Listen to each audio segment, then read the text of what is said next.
the question, where is Mason Greenwood? If at first every detail of this case was being broadcasted worldwide, it seems out of nowhere, everything went quiet. The more I think about it, the less it makes sense, and the more time I spend searching for what's going on, the more shocked I am at how little information that is. So I decided to roam the internet and compile every little bit of information I could find, so you won't have to be stuck with the same questions I had. I hope I did a good job at respecting the seriousness of this topic. Here's the story. So where did it all start? First of all, Greenwood was born in Bradford, about an hour's drive from Old Trafford. By the age of 5, he began playing for his local team, and about 2 years later, he was already joining Manchester United. The traits he eventually became known for were already present. He was great with both feet and exceptionally fast, so much so that he began attending running events and at the age of 13, ended up breaking the British 100-meter record for his age group. He could have gone on and become an Olympian, but instead football was kept center stage. By the time he was 16, he was already believed to be so good that he was taken into their under-18 squad and still went on to score 17 goals in 21 matches, topping the goal-scoring charts and winning the under-18 Premier League. Soon after, things began unraveling really fast. Mourinho had him travel with the main squad to a Champions League match against Valencia, then he joined them again for a tour around the United States, playing his first friendly for the club and earning his first professional contract. By the time he did get his competitive debut, he completely hit the jackpot, coming on as United went on to iconically beat PSG 3-1, completing the second leg comeback in the very last minute.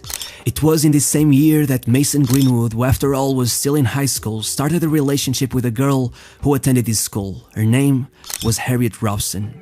Over the following year, Greenwood went on to become one of football's most promising young players, playing nearly 50 matches for Manchester United, mainly as a sub, and going on to score 19 goals, all despite having to deal with a global pandemic. Out of nowhere, he was England's new star boy. However, the drama had already started. During the pandemic, Mason and Harriet broke up.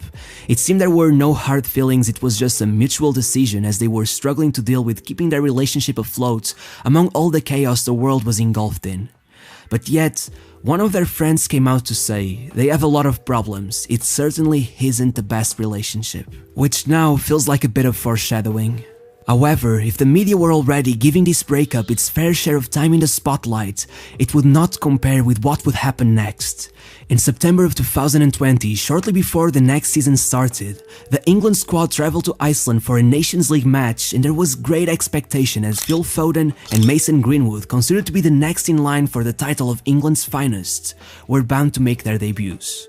When the time came, Foden was in the starting 11 and Greenwood was subbed in late into the game as Sterling clutched the win with a penalty in injury time. It hadn't been the greatest match, but at least fans got to see their future idols in the iconic white kits. Certainly, it was a day to remember, huh? Not at all actually, because 2 nights after the match, everything got overshadowed by one massive blunder. While resting at the team's hotel, Mason met Icelandic model Nadia Gunnarsdottir on a dating app, and after a day of talking, Mason decided he had to meet her in real life, and since he couldn't leave the team hotel, because remember, they were in the middle of a global pandemic, he had the worst idea of all time. He checked her into his hotel and told her to come over, and if that wasn't bad enough, he brought Foden with him. Approaching the girl and asking her if she had brought a friend, to which she responded that though her cousin had come along, she had left